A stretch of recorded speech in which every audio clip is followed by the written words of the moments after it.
Bridge rectifier experiment. The circuit makes use of 4 diodes D1, D2, D3 and D4 connected in the form of a bridge. The diodes are IN4001 or IN4007. So how do you understand or how do you recognize the anode and cathode of the diode? On the diode there is a silver line on one side. The side which is near to the silver banded side, that is the cathode. So as per the circuit diagram, the connections are done. So the D4 cathode and D1 anode meet. Similarly, D3 cathode and D2 anode meet, and D1 and D2 cathodes meet at the point, and that actually goes to the milliammeter either without the filter or through the filter. Then the junction where the diode cathode and diode anode meet are connected to the transformer secondary, and the transformer primary is connected to the power AC mains. Now before doing the experiment, I just want to tell about the filter connection. If no filter, now you have to consider 2 points A1 and A2, similarly B1 and B2. If no filter is used, A1 and A2 are shorted, B1 and B2 are shorted. Then we will see rest of the connections.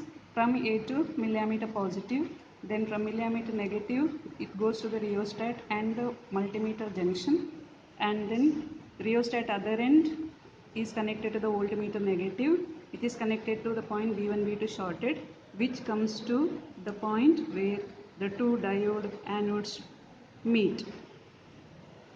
So here the connections are done as per the circuit.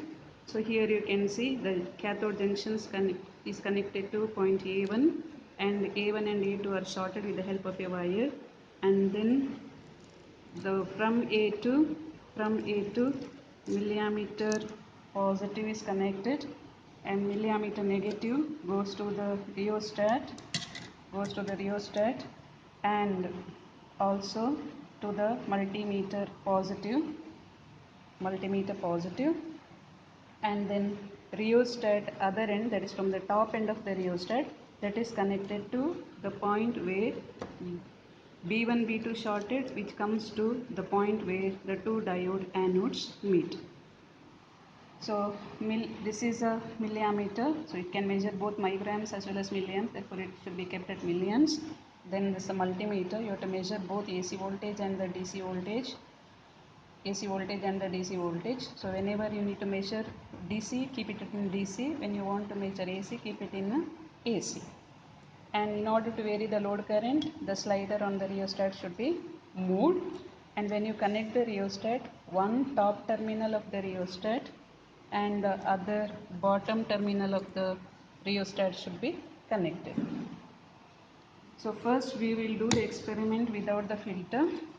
So the power supply and the transformer is turned on, milliammeter is also turned on. So you can see there is a current.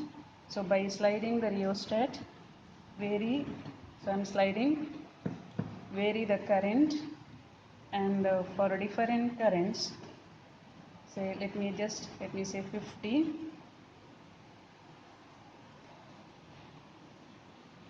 and note down the DC value, it is 9.46. Now vary the current, make it 60, 70 like that, and for each current note down the DC value. And once you finish taking all the DC values,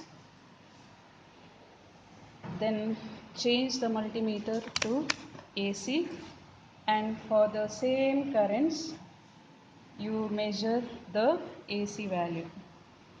So you can see it is 5.39 here. So current, vary the current, note the AC.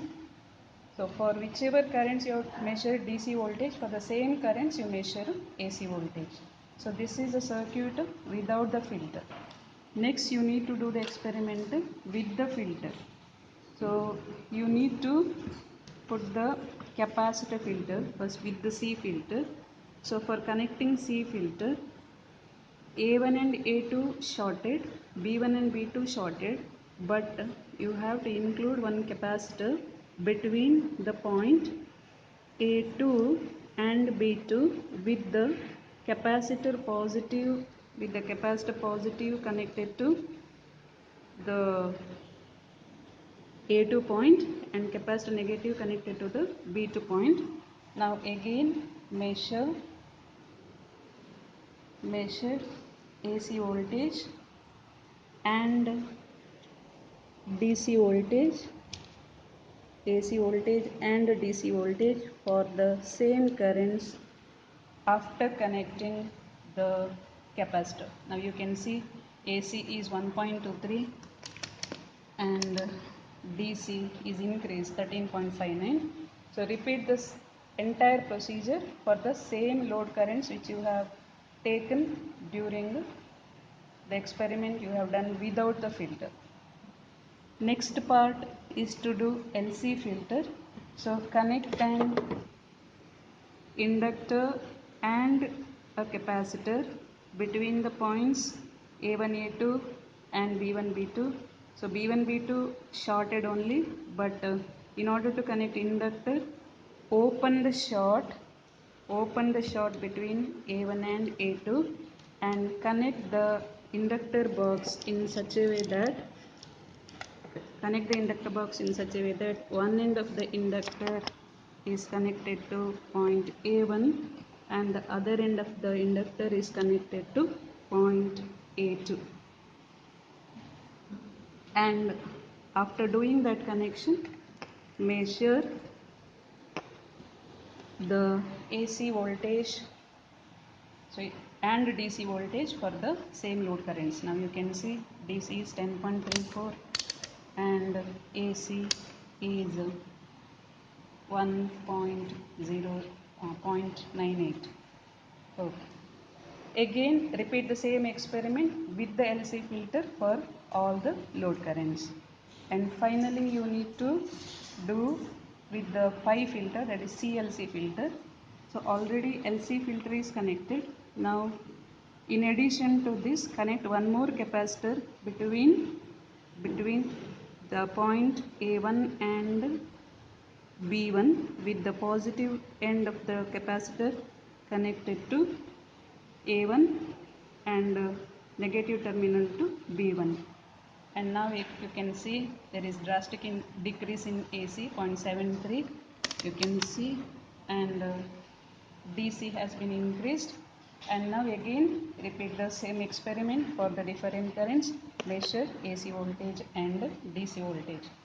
While taking reading, first you can take all the AC voltages or DC voltages in succession. Means for different load currents you take the DC voltage first, then for the same load currents take the AC voltage.